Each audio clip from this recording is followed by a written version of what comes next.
Hello students, how are you? My name is Nitik Gadwin. We are studying your chapter number 11, that is a transportation in animals. So students, we have already studied that what is the transportation, what is the working of heart, how our heart is works in our body, what is the location of our heart. ये सारी चीज़ें हमने हमारे previous lectures के अंदर पढ़ ली। उसमें एक ऐसी चीज़ थी कि हार्ट बीट या फिर आपके पल्स रेट, ये भी हमने देखे थे। ऐसी कुछ एक्टिविटी की थी, ऐसे आपको हाथ रखना था, यहाँ पर ऐसे रखना था।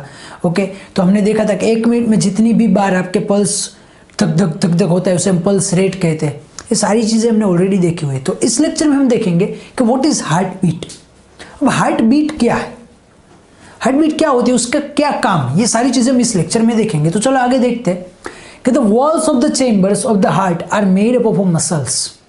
ओके, अब तो ये हार्ट बीट कैसे फॉर्म होती है, सबसे पहले तो वो देखते हैं। सो उसके लिए हमें हमारे हार्ट की जो वॉल्स है या हार्ट का जो कंस्ट्रक्शन है वो भी जानना पड़ेगा। हार्ट के अंदर क्या हो रहा था वो तो हमने देख लिया। वो क्या था, यस, कि राइट एट्रियम में से राइट वेंट्रिकल में ब्लड जा रहा था, वहाँ से वो पल्मोनरी आर्टरीज में जाके बॉडी के अंदर जा रहा था। ओके, फिर वेन्स के अंदर क्या था, तो पल्मोनरी वेन्स के अंदर से लेफ्ट एट्रियम में ब्लड आ रहा था, लेफ्ट एट्रियम में से वो लेफ्ट वेंट्रिकल में गया, उसके बाद वो ऊपर वो एओर्टा में गया और वहाँ से वो लंग्स के पास गया। ओके, सामने हमारा हार्ट का पूरा वर्किंग देखा था।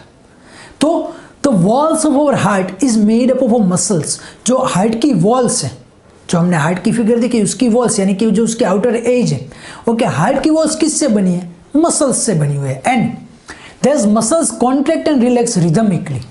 Okay, and the muscles of our heart is contract and relax, contract and relax. अब कॉन्ट्रैक्ट एंड रिलैक्स किसे बोलते हैं, सपोज कि आपके पास एक बलून है, बलून को आप ऐसे दबाओ यानी कि कॉन्ट्रैक्ट, उसकी साइज में कमी होना, तो reduce in the size of the balloon, that is a contract.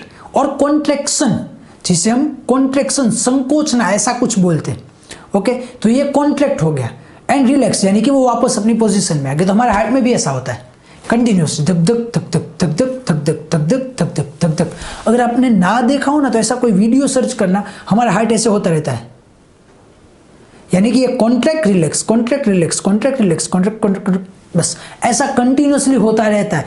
ये क्यों होता है, यस, जो हमारा हार्ट है वो मसल्स से बना हुआ है और ये कंटिन्यूसली से, ये थ्रोबिंग मूवमेंट जो आप यहाँ पर देख रहे थे ना, धक धक धक धक धक धक, वो इसी की है, ऐसे हो रहा है उसी की है। So this rhythmic contraction followed by its relaxation constitute a heartbeat. Okay, the rhythmic contraction. Okay, ये जो contraction कैसा है, rhythmic, the rhythmic contraction, ये जो हमारा rhythmic contraction है followed by a relaxation, relaxation को follow कर रहा है। ओके, उसी की वजह से constitute a heartbeat, constitute a heartbeat यानी कि वही heartbeat बनाता है, उसी की वजह से heartbeat फॉर्म होती है। ये जो heartbeat आपको यहाँ पर महसूस हो रही है, तक तक तक, तो ये क्यों हो रहा है कि कंटिन्यूसली हमारा हार्ट अंदर जा रहा है बाहर जा रहा है, अंदर जा रहा है बाहर जा रहा है, तो इसी की वजह से वो हमें दिख रहा है। ओके, हमें महसूस हो रहा है कि वो वहां पर कुछ ऐसा थ्रोबिंग मूवमेंट, ओके, कुछ थ्रोबिंग आवाज आ रही है, कंटिन्यूसली ऐसा कुछ हो रहा है। ओके, तो इसी की वजह से आपको हार्ट बीट आपको महसूस हो रही है। अंदर क्या हो रहा है, अंदर जो वॉल है, अगर आपकी चेस्ट कैविटी है वहां पर कुछ टकरा रहा है कंटिन्यूसली, अगर आपको पीछे से कोई नॉक करे या आपके घर के बाजू की दीवार है वहां पर कोई कील लगा रहा है, नेल्स, तो वहां की जो आवाज है वो आपको आपके घर पे आएगी, या आप दीवार पे हाथ रखोगे तो वहां आप महसूस कर पाओगे। तो सेम वे हमारे बॉडी के अंदर जो हमारा हार्ट है वो कंटिन्यूसली दीवार के साथ टकरा रहा है। ओके, ऐसा हो रहा है कंटिन्यूसली, बॉडी के अंदर का भाग और ये बॉडी के बाहर का भाग, ये कंटिन्यूसली ऐसे टकरा रहा है। इसी की वजह से अगर यहाँ पर आप बाहर हाथ रख रहे हो ना तो आपको महसूस हो रहा है यहाँ पर ऐसा कुछ हमें महसूस होता है। तो that is a heart beat. Heart beat क्या है, इट इज अ कंटिन्यूअस और it is a continuous rhythmic contraction followed by the relaxation. Heart beat क्या है, वो कंटिन्यूअस रिदमिक कॉन्ट्रैक्शन है जो रिलैक्सेशन के साथ साथ होता है। That made about heart beat. And remember that heart beat continue every moment of our life. अब ये तो हम सभी को पता है, heart beat will continue till every moment of our life. हमारी लाइफ की सारी मूवमेंट्स में हार्ट बीट तो कंटिन्यू चालू ही रहती है, ऐसा कभी नहीं होगा कि हार्ट बीट बंद हो जाएगी। हार्ट बीट बंद यानी कि इंसान बंद, Okay, so if you place your hand on the left side of your chest, you can feel your heartbeat. Okay, now you have to place your hand on the left side of your heart and you can feel your heartbeat. यहाँ पर हाथ रखो ऐसे, जहाँ पर आपका ये pocket होता है, अगर शर्ट आपने किसी ने पहना हो तो यहाँ पर आपका पॉकेट होता है, तो वहाँ पर आप अपनी हार्ट बीट फील कर सकते हो। ऐसी आवाज आएगी, फील करो। चलो आगे देखते हैं। The doctor feels your heart beat with the help of an instrument called a stethoscope. Okay, doctor are using a stethoscope to feel your heart beat. अगर आप डॉक्टर के पास जाते तो ऐसे कान में ऐसे कुछ लगाता है और ऐसे यहाँ पर रखता है, ऐसे ऐसे देखता है, फिर कई बार वो पीछे बैक में भी ऐसा देखता है। ओके, या फिर ऐसे करता है। तो वो क्या कर रहा है, क्या चीज देख रहा है? यस, वो आपकी हार्ट बीट मेजर कर रहा है कि आपकी हार्ट बीट कितनी चल रही है पर मिनट, आपकी जो पल्स रेट है वो कितनी चल रही है। आपको ये याद होना चाहिए कि 1 मिनट में कितनी थी एवरेज इंसान की रेस्ट कंडीशन में। यस, अराउंड 72 के आसपास थी। ओके, तो आपका डॉक्टर जो है वो यही देखता है कि आपका हार्ट बीट 1 मिनट में कितनी चल रही है, कि is there any problem with your heart. जब आप बीमार हो जाओगे तब क्या होगा कि हार्ट बीट में भी कुछ डिफरेंस आएगा। ओके, तो वो ऐसे चेक करता है। तो चलो आगे देखते हैं कि doctor use the stethoscope as a device to amplify the sound of the heart. Okay, अब स्टेथोस्कोप, स्टेथोस्कोप कैसा डिवाइस है? Yes, stethoscope is a amplifying device. Amplify यानी कि आवाज बढ़ाना। डॉक्टर क्या करते हैं? Doctor are using the stethoscope to amplify the sounds of our heart. हमारे हार्ट का जो साउंड है ना उसे एम्पलीफाई करने के लिए, एम्पलीफाई यानी कि बढ़ाना। ओके, जो आवाज यहाँ पर आ रही है वो अगर उसमें कान में वो सुनेगा ना तो वो आवाज उससे ज्यादा आएगी। क्यों? क्योंकि यहाँ पर जो चीज लगाई, जो स्टेथोस्कोप लगाया, उसके अंदर ऐसा कुछ मैकेनिज्म है कि जिसकी वजह से यहाँ की जो आवाज है वो यहाँ पर ज्यादा आ रही है। ओके, तो वो क्या मैकेनिज्म, वो पढ़ेंगे हम आगे क्या है। So it consist of a chest piece that carries a very sensitive diaphragm. यहाँ पर देखो आपको फिगर दिखाई हुई है, चेस्ट पीस। चेस्ट पीस यानी कि जो आपके हार्ट के ऊपर रखते हैं, देखो वहां पर लिखा हुआ है नीचे चेस्ट पीस डायफ्राम। ओके, यहाँ पर देखो, ओके, टर्नेबल डायफ्राम ऐसा कुछ यहाँ पर लिखा हुआ है। तो ये जो डायफ्राम है या फिर चेस्ट पीस है, वो चेस्ट पीस यहाँ पर रखते हैं। Okay, and that is very sensitive. वो सेंसिटिव है, क्यों सेंसिटिव है? कि वो छोटी से छोटी मूवमेंट, छोटी से छोटी आवाज आपके हार्ट की कैप्चर कर लेगा। ओके, छोटी से छोटी आवाज कैप्चर कर लेगा। तो that is a very sensitive. And 2 ear piece and a tubing joining the parts and there is a 2 ear piece. देखो यहाँ पर लिखा हुआ है, जो यहाँ जो हम कान में डालते that is ear piece. Okay, and ear piece are joined with a pipes और ट्यूबिंग्स। ओके, नीचे देखो आपको ट्यूबिंग्स दिख रही है। ओके, ईयर ट्यूब जो लिखा हुआ है, ईयर ट्यूब्स के थ्रू वो दोनों कनेक्टेड होते हैं और जो दोनों ईयर ट्यूब्स है ना वो एक पाइप के साथ कनेक्टेड होती है। Okay, so doctors can get clue about the condition of your heart by listening through a stethoscope. Okay, doctors have a clear clue. Clue यानी कि उसे अंदाजा मिलता है। ओके, ऐसे एक ऐसा अंदाजा आता है that which kind of your condition of your body, आपके बॉडी की कंडीशन अभी कैसी है, आप भाई राइट ऑल राइट हो या नहीं हो। तो आपने देखा कि भाई स्टेथोस्कोप क्या है? Stethoscope is a amplifying device that amplifies the sound of our heart. हमारे हार्ट का साउंड वो एम्पलीफाई करता है, जिसके अंदर 2 ईयर पीस होते हैं, उसे ट्यूबिंग के साथ कनेक्ट किया होता है। यहाँ पर देखो ये लिखा हुआ है ईयर ट्यूब। ओके, दोनों ईयर ट्यूब लास्ट में एक ट्यूब के साथ जाती है। वो जो ट्यूब है वो नीचे स्टेम यानी कि जो आपका चेस्ट पीस है, चेस्ट पीस के ऊपर का जो हिस्सा जहाँ पर पाइप जैसा आपको दिख रहा है that is our stem. Stem के साथ ट्यूब कनेक्ट होती है, नीचे एक बॉल होता है जिसकी मदद से हमारा जो स्टेथोस्कोप है वो ऑन या ऑफ होता है। ओके, और उसके नीचे डायाफ्राम होता है। डायाफ्राम यानी पर्दे जैसा कुछ। ओके, गुब्बारा अगर आप किसी ग्लास के ऊपर लगा दो, गुब्बारा ग्लास के ऊपर आप लगा दो तो वो जैसा दिखता है वैसा ही कुछ डायाफ्राम होता है उसके अंदर। तो इसकी मदद से डॉक्टर को आपकी हार्ट की कंडीशन के बारे में इजीली सारी चीज़ें पता लग जाती है। ओके, तो क्लियर हुआ कि हार्ट बीट क्या है, हार्ट बीट हम कैसे मेजर करते हैं, उसका डिवाइस क्या है, ये सारी चीज़ें आपको क्लियर हो गई होगी।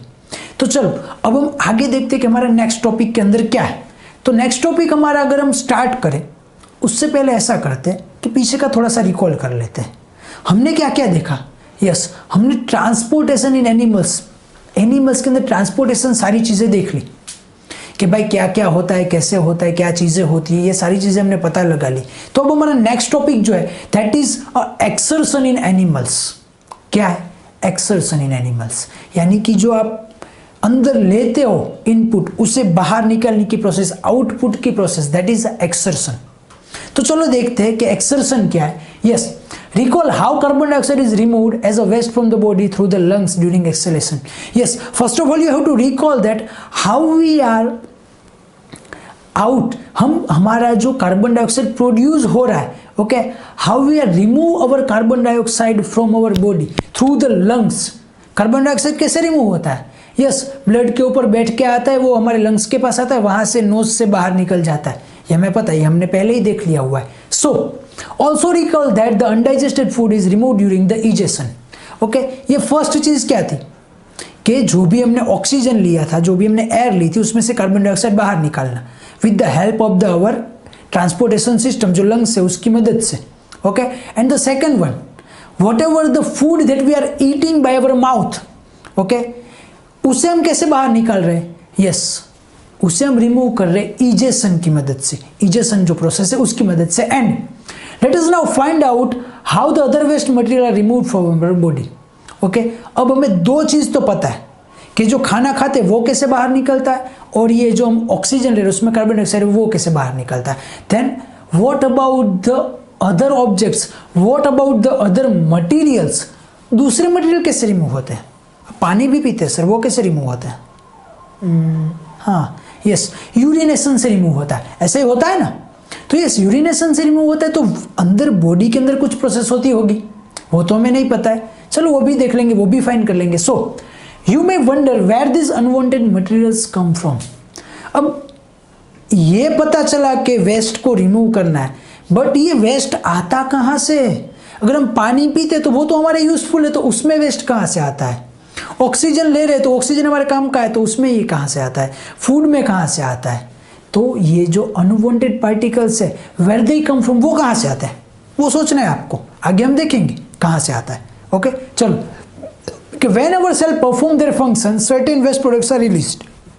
Yes, यही लाइन है कि whenever our cells perform the certain functions, हमने देखा था कि जो हमारा सेल्स है उसका ब्रेकडाउन कैसे होता है। यस, ऑक्सीजन जो है वहां पर जाता है, वो ब्रेकडाउन करता है, और उसमें से क्या रिलीज होता है? यस, एनर्जी, उसके साथ carbon dioxide and water. Water, carbon dioxide and energy release होता है। Then what is a unwanted element? इसमें अनवांटेड एलिमेंट क्या है? Yes, carbon dioxide. Carbon dioxide release हो रहा है कि whenever our cells performing a certain task, तो वहां पर certain waste products are produced, कुछ ना कुछ वेस्ट प्रोडक्ट्स प्रोड्यूस होते हैं, जो हमने देखा कि carbon dioxide. So these are toxic and hence need to be removed from our body, and these substances which produced by our cells, हमारे सेल्स ने जो प्रोड्यूस किया सब्सटेंस, वो कैसे है? These substances are very toxic for our body. Toxic यानी कि जहरीले, हमारे बॉडी के लिए वो जहर का काम करेंगे। If these substances will not removed from our body, it will work as a poison for our body. हमारे बॉडी के लिए वो पॉइजन जैसा वर्क करेंगे। That's why whatever the substances or whatever the byproducts that produced by our cells, हमारे cell ने जो भी प्रोडक्ट निकाली, बाई प्रोडक्ट्स निकाली, वेस्ट निकाला, that is removed by our transportation system.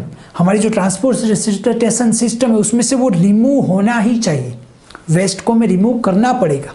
Okay, so the process of removal of waste is produced in the cells of the living organism is called excretion. चलो, अब excretion किसे बोलते हैं या फिर exertion?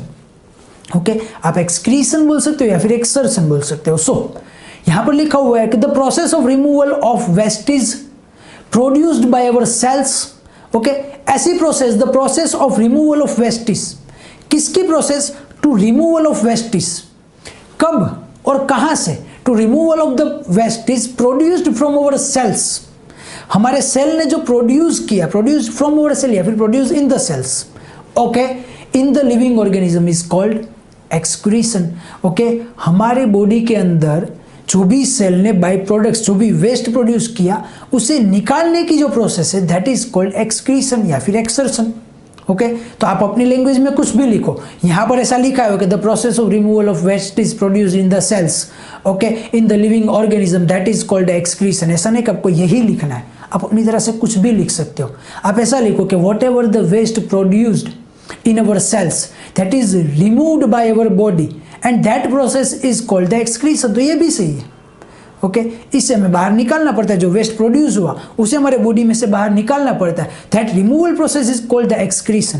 तो आप ऐसा भी लिख सकते हो। ओके, ये डेफिनेशन बहुत काम की है कि एक्सक्रीशन किसे बोलते हैं।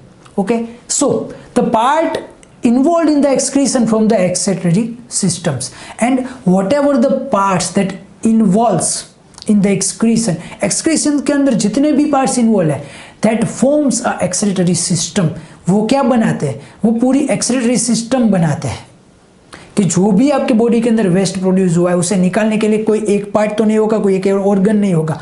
There are so many organs that involve in the excretion of our body. हमारे बॉडी के अंदर जो एक्सर्शन हो रहा है उसे यानी निकालने के लिए बहुत सारे पार्ट्स होंगे, बहुत सारे ऑर्गन होंगे। ओके, तो ये सारे ऑर्गन मिलके क्या बनाते हैं, that forms a excretory system. Clear? तो ये क्या था कि भाई एक्सर्शन इन एनिमल्स, एक्सर्शन क्या होता है, कैसे होता है, ये सारी चीजें थी, पर पर्टिकुलरली कैसे होता है वो हमें नहीं पता है। हमें पता है कि एक्सक्रीशन क्या होता है, ओके, वो कुछ एक्सक्रीटरी सिस्टम होती है, पर क्या होती है हमारे बॉडी के अंदर कुछ ऐसी सिस्टम होती है, हाँ होती तो है, पर क्या होती है अभी इस लेक्चर में मैं नहीं बताने वाला। ये चीज़ आपको थोड़ी सी फाइंड करनी है कि क्या होगा, कैसे होगा, आप अपनी बुक में देखो, आगे देखो। ओके, एक्सक्रीटरी सिस्टम कैसे काम करती है वो आपको ध्यान देना है। ओके, नेक्स्ट लेक्चर में हम यही देखेंगे। इस लेक्चर में इतना ही रखते हैं। Thank you.